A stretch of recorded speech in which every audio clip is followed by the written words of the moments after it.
Kung coating ang usapan, Ceramic Hub Auto Detailing Garage ang pwede mong pagkatiwalaan. Mapa-paint protection film man o graphene coating, hindi ka nila pababayaan. Kaya naman dumayo ako upang ipag-graphene coating itong sasakyan natin na si DOS. Dahil sigurado ako na ang perang ipangbabayad nyo dito ay hindi mapupulbos. Bago nga pala magsimula ay meron pa sila ditong presentation na gagawin upang magkaroon ng idea ang kanilang customer. Halos lahat ng dapat nyong malaman sa pag-maintain at pag-aalaga ay ituturo na rin nila dito. At para mas humaba at tumagal ang kinang ng ating sasakyan. At hindi lang sasakyan ang pwede dito dahil naabutan ko pati ang mga motorsiklo ay pwede. Bago nga pala magsimula ay ine-inspection muna nila para mapakita sa customer kung merong bang gasgas or sira ang sasakyan. Ito nga pala ang itsura niya bago siya isalang sa prosesong dapat mong malaman. Kung titignan mo sa malayuan parang malinis pero pag lumapit ka na, naku, napakadungis. Ito naman ang itsura niya after sumalang sa prosesong kanais.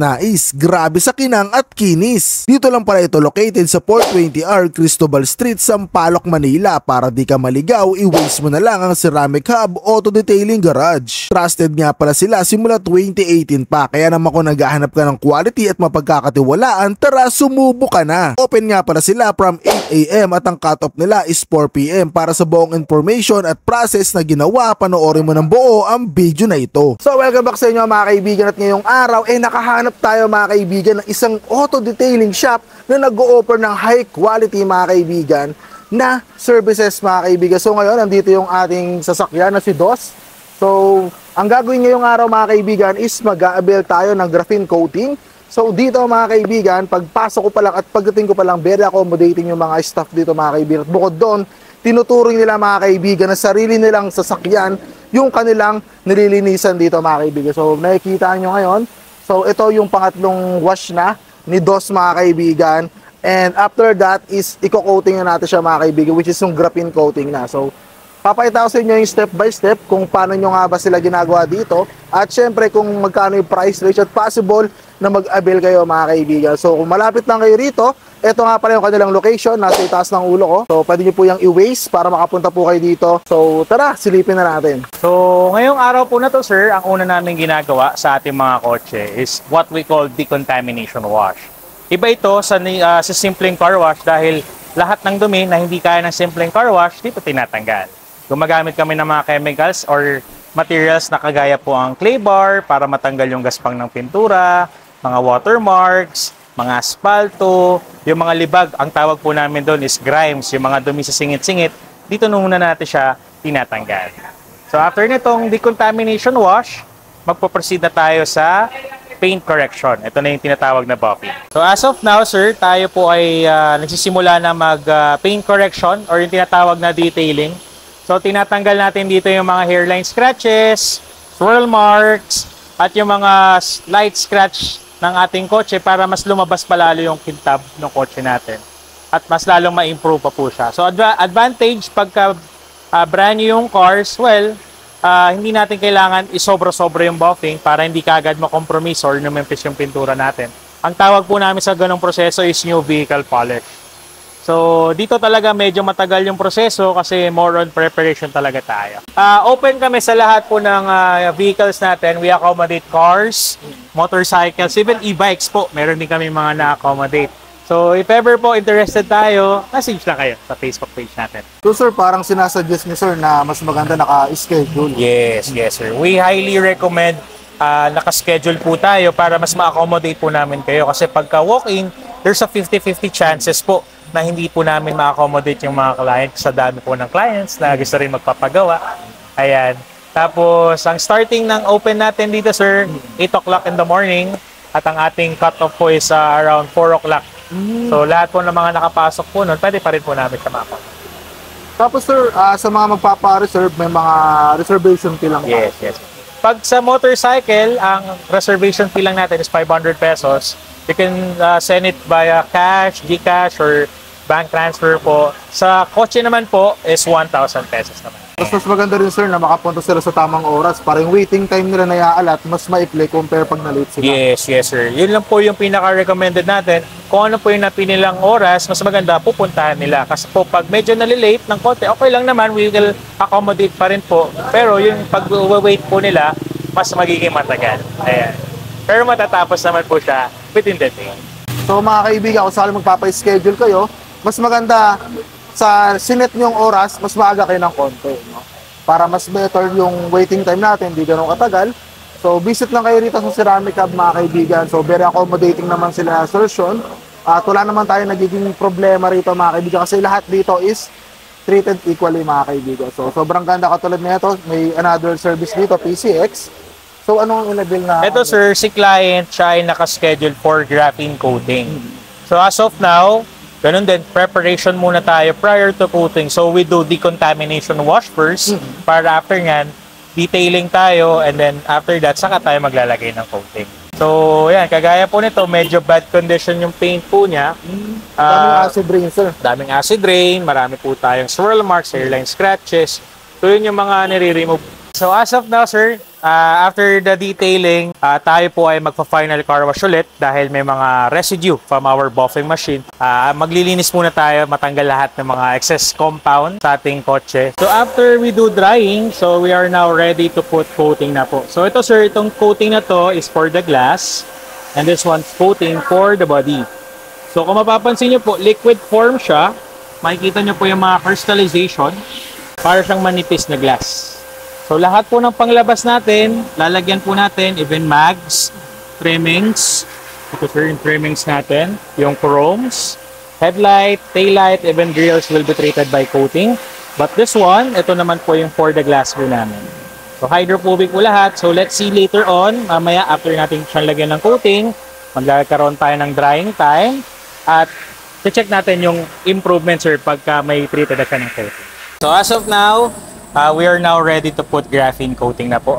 So tayo po ay naglalagay ng graphene coating sa lahat ng bahagi. Nakapaglagay na rin po tayo ng coating sa glasses which is inaantay natin siyang mag-dry. So ang ating in-avail na coating is good for 7 years protection and you have 5 years warranty sa amin. And yun po, after that, video, pictures na lang din tayo for souvenir naman. Ceramic coating and graphene coating halos parehas po yan, sir.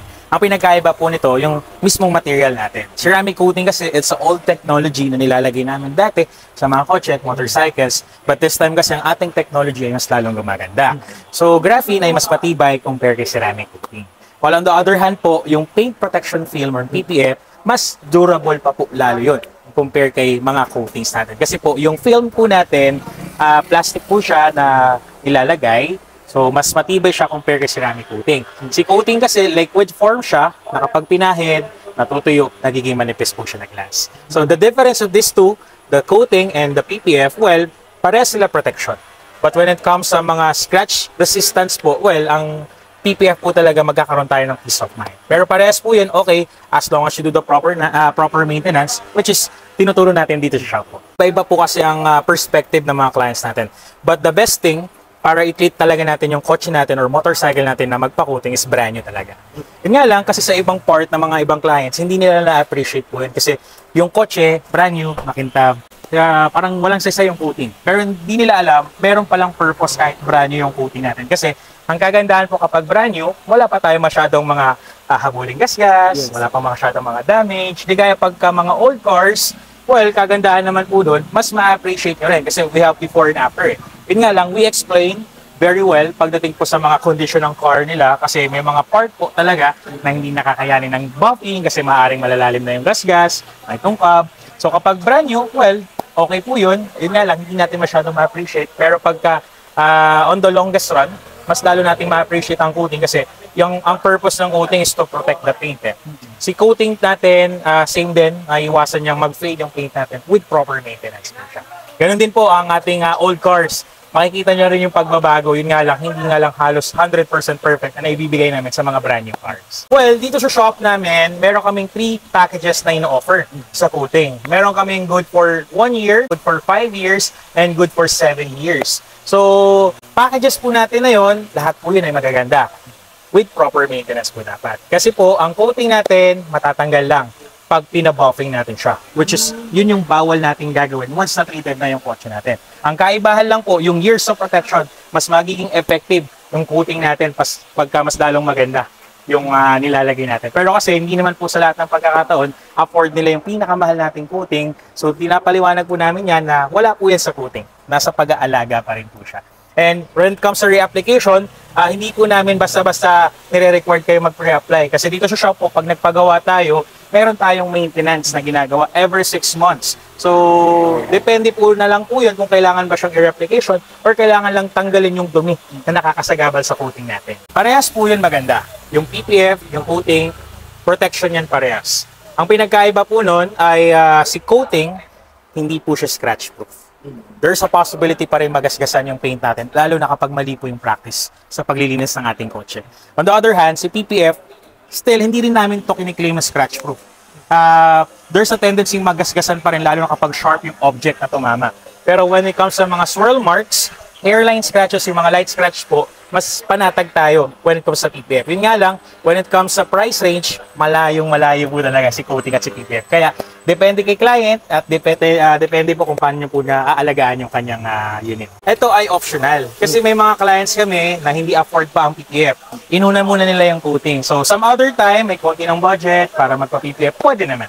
Kasi after we put coating at decided na si client magpa-PPF, bago kami maglagay ng film, dadaan pa rin po siya sa preparation. So, procedure pa rin siya. We will remove the old coating, tapos pagkatapos i-buff, lalagyan siya ng bagong coating, lagay tayo ng PPF, tapos lagay pa tayo ng coating din. So we offer here in our shop is yung pong nano ceramic tint. So yung nano ceramic tint, ang kinagandahan po niyan, una, anti-glare na po siya. Plus, yung heat rejections po ng aming mga tint is mas matataas. So 90 to 99% heat rejection.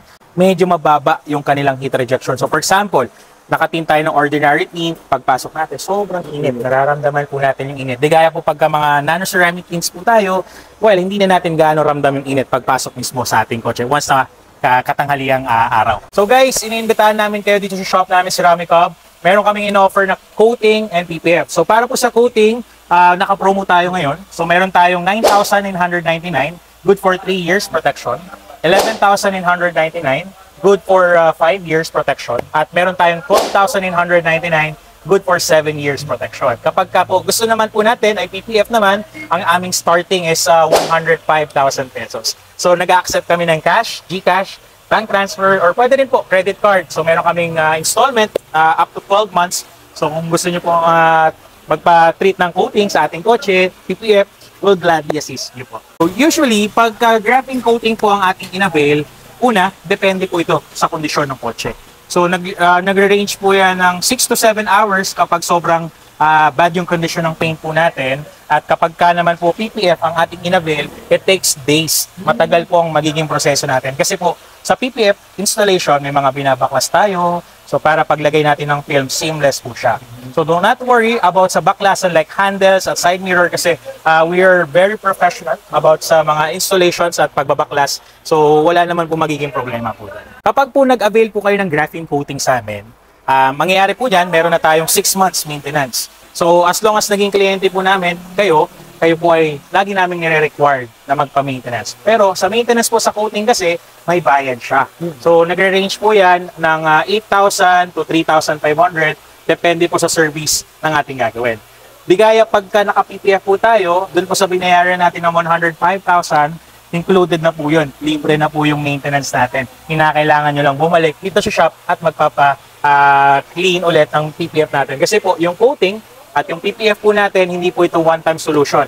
Lahat po yun ay helping hand nyo lang. So, kailangan nyo pa rin siyang alagaan para hindi kagad masira yung inavail nating servisyo dito sa aming shop. If ever po, kung gusto nyo pong masaksihan kung paano po nating ginagawa yung proseso ng graphene coating, well, meron kaming waiting area sa taas. You can sit back and relax. We have Wi-Fi, we have Netflix, may aircon din po tayo. So, pwede rin kayo mag-work. Kung tayo po ay work from home, may mga sockets tayo doon. Pwede rin tayong kumain, if ever. Yun nga lang, wala kaming store. So, magpapadeliver po tayo pagka tayo ay gustong kumain. And, yun po, you can feel at home po sa aming waiting area kasi malaki po ito at makaka-accommodate tayo ng maraming clients. If ever man interesado kayo sa aming service, message lang kayo. We'll gladly assist you. So we offer coating, PPF, and tint. And for more questions about our services, ganun lang po din, message lang din po kayo. So for example, kung old yung unit natin, pwede kayo magpa-assess sa amin. We will check it for free. Wala naman po tayong charge po niyan. And then, kapag decided naman po tayo, message lang kayo sa Facebook page namin, Ceramic Hub Auto Detailing Garage. And see you, and hopefully, sana po, subukan niyo po ang aming servisyo. Sir, maraming salamat Sir, po. maraming salamat po. Thank you Natuwa very po much. talaga ako. So, mga kaibigan ko, naghahanap kayo ng isang auto detailing shop na talagang may kalinga, pagmamahal sa inyong mga sasakyan, motorsiklo o kahit electric vehicle, mga kaibigan.